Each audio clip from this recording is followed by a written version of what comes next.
Elhamdülillah, esselatu vesselamu ala Resulillah. İnşallah keyinki bölümde ulatağız. Keyinki bölümde aytıp жатат. Bâbu kavlillahi teâlâ felâ tec'alû lillahi endâde ve entum ta'lemûn. Seler bilip durup Allah Teala'ga şeriklerdi kılbagıla dedi. Bu bölümde dagı ne? Jogorku murunku azırkı ötkөн bölümdө Allah'tın niyamatlarında, жакшылыктарында Allah Teala'ga başka biröөнү şerik kılуу болуп атты да. Niyamatın, жакшылыктын келүү тарабını başka biröөгө таандык кылуу dedik. Эми бул bölümdө Allah Teala'ga кандай сөз түрүндө başka biröөлөрдү şeriктеш кылуу. Сөз менен, этикат менен эмес, сөз менен болгон şeriктеш. Allah'tan başka менен ант ичүү сыяктуу, жана Allah жана паланчы болбогондо деп Allah менен бирдей кылып başka birөөнү теңдеш кылып айтуу, ушул сыяктуу сөздөрдү кайтарган бөлүм. Мисал үчүн айта турган болсоң, эгерде Аллах Таала жана паланчы болбогондо мондай болбойт эле десең, бул уже сөз түрүндө ширк болот. Анткени Аллах Таала жана деген сөз шериктеш. Вау деп коет араб тилинде. Вау деген бул атф дейт да. Ошо менен теңдеш алып келүү, шериктеш алып келүү. Аллах жана паланчы болбогондо десең, анда эмне? Ошол паланчыны Аллах менен шериктеш кылып атасың. Сен аны этикатыңда шериктеш кылбайсың, Аллах менен тең деп айтпайсың аны. Билесин, ал эч ким эмес экенин Аллахтын жанында билесин, бирок ошого карабастан сен сөздүк түрдө айткан теңдеш кылган үчүн ал кичинекей ширк болот. Ошол сыяктуу эле Аллахтан башка менен ант ичүү, паланчы менен атасы менен ант иче турган болсо, нан урсун, бычак урсун дей турган болсо, ошолорду сөз түрүндө сен таазим, улуктап атасың. Ант ичүү жалгыз Аллах Таалага таандык болуш керек да.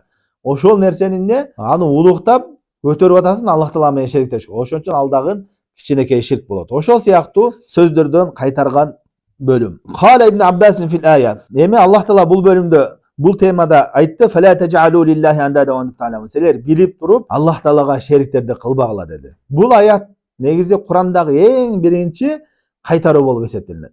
Kur'an'ды baştan başlap okusaňar, ekinci Fatiha suresi birinci, ekinci, üçüncü betke kelgende en birinci buyruk gelet, anan en birinci kaytarı gelet. Bul uşul ayat. Ya eyyuhan nasu ubudu rabbakumullezî halakakum vellezîne min qablikum leallekum tettekûn. O iman keltirgenler, o adamlar selerden jana selerden murunkulardın Rabbisi bolgon Rabbыңарга ibadat kılgıla dep. İbadatka жалгыз Allah Teala'ga ibadat kılууга bul ayatта buyurup atat. Jana uşul ayattın ulandısında Kur'an'da en birinci kaytarı gelet. Felâ tec'alû lillahi endâde ve entum ta'lemûn.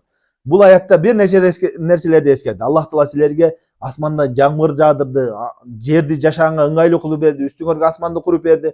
Жана эмне? Силерге ошо жаңмыр себептүү рызкы чыгарып берди деп көп жакшылыктарды айтып, ушул жакшылыктардын баарын билип туруп, анан эмне? Жалгыз Аллах кылганын билип туруп, силер Аллах Таалага шерик кылбагыла деп ширктен кайтарып атат. Демек, Kur'andагы эң биринчи буйрук бул тавхидке, Аллахты жалгыздоого, ибадатта сыйынууда жалгыздоого чакырган. Жана эң биринчи кайтаруу бул Аллах Таалага ошо ширк кылуудан кайтарган. Ушул аятта андат ширктерди кылбагыла нид деп шерикти айтат араб тилинде. Андат деген ошонун көпчүлүгү.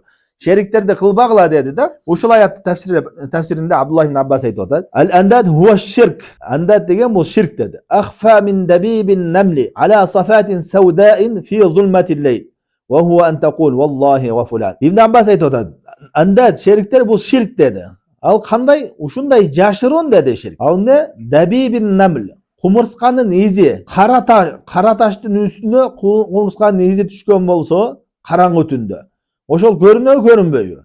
Ал ушунчалык көрүнбөгөн, көзгө көрүнбөгөн нерсе деди да. Демек, бул жерде не деп атат Абдуллах ибн Аббас? Ширк деген ушунчалык жашыруу түрлөрү көп. Кичинекей ширктин түрлөрү көп. Адамдардын жашоосуна ушундай сиңип кеткен көп. Ушунчалык түрдө жашыруу. Ал не деди? Оху антакул валлахи ва хаяти. Аллах жана жашоом менен ант ичем. Аллах менен жана жашоом менен, же паланчынын жашоосу менен ант ичем деп айткан болсоң, бул ширк деп атат. Чынында өзүңүздөр жакындардан, туугандардан, достордун жашоодо эметти кылып көрүңүздөр, жанагы себеп болгон ширктерди, себеп болбогон нерсени себеп кылуу деген ширктин эрежесин айтып өткөнбүз бул китептин башында. Ошол эрежени жакшы билип алсак, жашоодо көп ширктерди билебиз. Ошо жашап аткан адамдардын арасында сүйлөгөн сөздөрүн, кылгандарын жакшы андасаңыздар, көпчүлүгүндө кичинекей ширк чыга берет. Айтып түшүндүрсөң деле кайра кире берет. Анткени адамдарга сиңип калган. Ырым-жырымдар болгон ширктерден да. Ошон үчүн Хузайфа радыйаллаху анху бир кишини көрөт да, жанагындай жипти тагынып алганды. Оорудан жана айыктырат деген. Ошондо аны дароо жуулуп салат дагы ушул аятты окуйт. Ва ма ю'мину аксаруhum billahi illa wa hum mushrikun. Алардын көпчүлүгү Аллах Таалага иман келтиришет, бирок кандай абалда? Аллах Таалага ширк кылган абалда, мушрик болгон абалда иман келтирет. Момунбуз дейт, иман келтирет дейт, бирок ошол эле учурда ширктен арыла албай жүрөт дейт да. Ушул аятты окуйт. Ошо сыяктуу эле биздин жашообузда андайлар көп. Сүйлөшүп байкасаңыздар, көпчүлүк учурда ырым-жырымдарды айта берет. Мисалы үчүн төшөктүн үстүнө жатпа, жүктүн үстүнө жатпа, катының жүксүз келет, босого турба, дагы бирдеке болуп калат, бычакты мындай койбо, мындай болуп калат, шыпыргын тик койбо, андай болуп калат. Толтура да, бул толтура. Ушул мисалды эрежени жакшы билип ала турган болсок, адамдарда өтө көп ушул нерселерди кайтарышыбыз керек. Ошон үчүн Ибн Аббас радыйаллаху анху айтат, бул ширк деген ушундай жашырындуу, кумурсканын изинен, караңгы түндө, караңгы таштын үстүндө кумурсканын изинен дагы жашырын, ушунчалык жашырындуу деп атат. Андан кийин Абдулла ибн Аббас радыйаллаху анху айтты. Ширк ушундай жашырын, ал эмне деди? Ва хаятика я фулану хаяти. Сенин жашооң менен, сенин өзүмдүн жашоом менен ант ичем деп. Бул жанагы сүйүшкөндөр эмеси, ант ичкендери. Жашооң менен, өзүмдүн жашоом менен ант ичем дешип, ушундай. Лаула калибат хада ла атана лусус. Мунау ит болбогондо бизге ушундай уруулар кирмек. Ва лаула албатты фиддар ла атана лусус. Эгерде бизде ушул жанагындай каз болбогондо үйгө уруулар кирмек деген. Бул биринчи майысы ошо хальф, эгерде Аллахтын атынан башка менен ант ичкен болсо, ал кичинекей ширк болот. Экинчиси могу эгерде паланчы ит болбогондо ууру кирмек деп айта турган болсо, ал чындап эле себеп боло турган болсо, анда эчтеке болбойт. Анан эгерде 100% ошон себептүү деп этикад кылса, анда кафырлык. Себеп болбогон нерселерди кыла турган болсо, анда эмне? Кичинекей ширк болот. Жанагы башы мурунку бөлүмүндө өткөндөй эле. Жана ошондой эле айтат. Ва каулу раджули ли сахибихи ма ша Аллаху ва шит. Бир киши өзүнүн жолдошуна ушундай деп айтса, ма ша Аллаху ва шит. Аллах таала каалады, жана сен кааладың деп.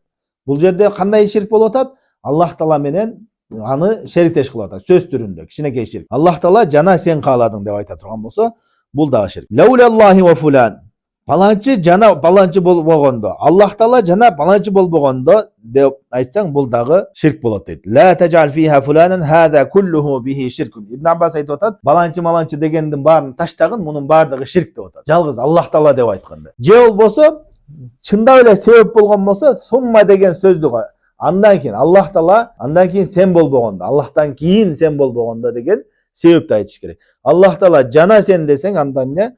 Ал кичинекей ширк болуп калат. Анткени Аллах таала менен сөздүк иретинде аны теңдеш кылып атат. Кийинки далил айтат. Ва Умар ибн Хаттаб радыйаллаху анху анна Расулуллах саллаллаху алейхи ва саллям Умар радыйаллаху анху риваят кылып атат. Пайгамбарыбыз саллаллаху алейхи ва саллям айтты. Мен халафа би гайриллахи фақад кафара ау ашрак. Раваху Тирмизи ва хасанаху ва сахаху хаким. Кимде ким Аллахтан башка нерсе менен ант иче турган болсо, ал чынында кафирлык кылыптыр, же болбосо ширк кылыптыр дейт. Бул Тирмизиде келет. Жана Хаким рахимахулла бул хадис хасан деп айткан. Эми бул хадисте талаштуу, кээ бир алымдар сахих деп айткан, кээ бир алымдар даиф деп айтышат, бирок мааниси Аллах алем туура бул. Анткени Аллахтан башка менен ант ичүү бул ширк болуп, кичинекей ширк болуп эсептелет. Ва кала ибн Мас'уд радыйаллаху анху. Эми Абдулла ибн Мас'уд айтат. Ла ана хлифа биллахи казибан ахаббу илейя мин ан хлифа би гайрихи садикан. Мен Аллахтын аты менен жалган касам ичкеним дейт. Мен үчүн сүйкүмдүүрөөк эмне? Аллахтан башка бирөө менен чын болуп касам ичкенден көрө дейт. Кандайча?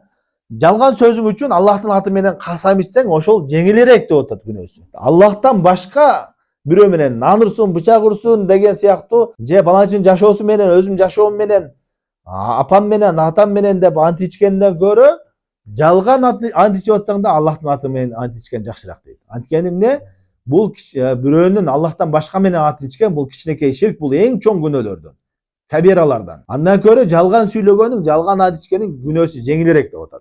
Ошон үчүн Абдулла ибн Мас'уд айтат, мен жалган ант ичсем да Аллахтын атын менен ичкеним жакшыраак, эмне Аллахтан башка менен ант ичкенден көрө дейт. Ва Хузайфа радыйаллаху анху анин набий саллаллаху алейхи ва саллям кал. Хузайфа радыйаллаху анху риваят кылып атат, пайгамбар саллаллаху алейхи ва саллям айтты: لا تقولوا ما شاء الله وشاء فلان ولكن قولوا ما شاء الله ثم شاء فلان. رواه أبو داود بسند صحيح. Пайгамбар саллаллаху алейхи ва саллям айтты: Силер не Аллах таала жана паланчы каалады деп айтпагыла дейт. Ушул сөздү айтпагыла. Аллах таала жана паланчы деген сөздү айтпагыла. Бирок эмне? Аллах таала андан кийин паланчы каалады деп айткыла деди. Бул жерде пайгамбар саллаллаху алейхи ва саллям ошо сөздүк түрүндөгү ширктерден кайтарып атат. Аллах таала менен сөздүк түрүндө башка бирөөнү теңдеш кылбагыла. Аллах тааладан кийин деп Аллах тааладан кийинки орунга койгула деди. Важа ан Ибрахим нахай аннаху якраху ан якула аузу биллахи ва бик ва яджузу ан якула биллахи сумма бик. قال ويقول لولا الله ثم فلان ولا تقولوا لولا الله وفلان. Ибрахим Нахай рахимахуллахдан келет, ал айтты дейт. Ал ушундай жактырбайт эле ушул нерсени. Юкраху дейт, макрух жаман көрөт эле. Макрух деген илгерки салафтарда арам деген мааниде koldanışkan. Auzu billahi ve bik. Allah Taala menen jana sen menen pana tileyim, bir jamanlıktan saktooңду tileyim dep aytууdan kaytardı deydi. Бирок эмне? Аллах Тааладан сактоосун тилейм. Жана андан кийин сен да сактооңду тилейм десең, бул болот деп айтып атат. Жана ошондой эле Аллах Таала жана паланчы деп айткыла. Аллах Таала жана паланчы деп айтпагыла, Аллах Таала андан кийин сен деп айткыла деп Ибрахим Нахай айтып атат. Бул жерде дагы ошо бирөөдөн пана тилесең, коргонуу тилесең, жамандыктан сактоосун тилесең дагы биринчи Аллах Тааладан тилеп, андан кийин башка бирөөдөн сурансаң болот дейт. Бул истиаза махлуктан кылса болот экендигине далил болот. Истиаза деген бир жамандыктан коргонуу, сактоосуну тилөө. Демек ал истиаза деген эгерде колунан келе турган нерсесин сурап атсаң болот. Бир адамдын жамандыгы бар, сага зыян берейин деп атат. Анын жамандыгын тоса ала турган башка бир адам болсо, баланчын мен сактачы, мен коргочу десең, ал колунан келсе андан сураса болот. Ушуну менен бул бөлүм дагы бүтөт. Саллаллаху алейхи ва саллям аля хайр халқи Мухаммад ва аля алейхи ва сахбихи ажмаин.